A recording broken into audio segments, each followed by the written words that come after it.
Summer break. Towards the end of their third year at Wizard School, Gloria Songmeister Gloria and Epsilon Sigma Omicron had become girlfriend and boyfriend. They had waited until the summer to tell anyone else their secret. The first people they told were Leisha Fourthchild and Schmedley Thrumbledack. Somehow Leisha and Schmedley were not that surprised. Shortly after Leisha and Schmedley had become girlfriend and boyfriend in their first year at Wizard School, Leisha had gotten them both rings to symbolize their new relationship. Now Gloria and Epsi also wore rings. Since these four always hung around together, they soon became known as the Ring of Four. The Ring of Four stayed at Leisha's parents' for the summer. It seemed to fly by, perhaps in a bit too much of a hurry. The rest of the Tensome would visit them from time to time, but they saw little of Oscar Henry Woodsaw, who spent most of his time with his folks. When the Ring of Four did see him, he didn't say much.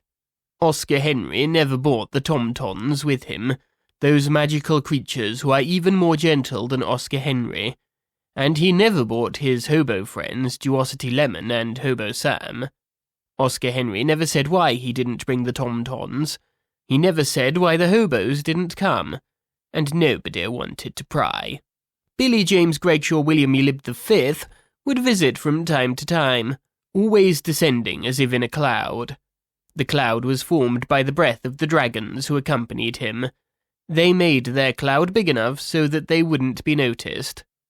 Amanda Sunflower Triangulum stopped in once or twice, but she was spending most of her time on the backside of the moon with her parents.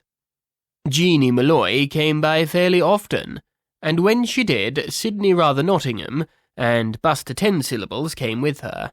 The terrific trio, it seemed, would always be very close friends, but nothing more. Jeannie liked boys, and there were several she was good friends with, but there was none she was as close as she was with Sydney and Buster. Sydney and Buster were inseparable, even when Jeannie wasn't with them. When any of the Tensome were together, they would discuss their upcoming final year at Wizard School, and they all promised to stay close friends long after they graduated, even though that wouldn't happen for 3 more years. Summer had almost come to an end. The Tensome arrived at Leisha's house. They had one last task they wished to perform before summer was over.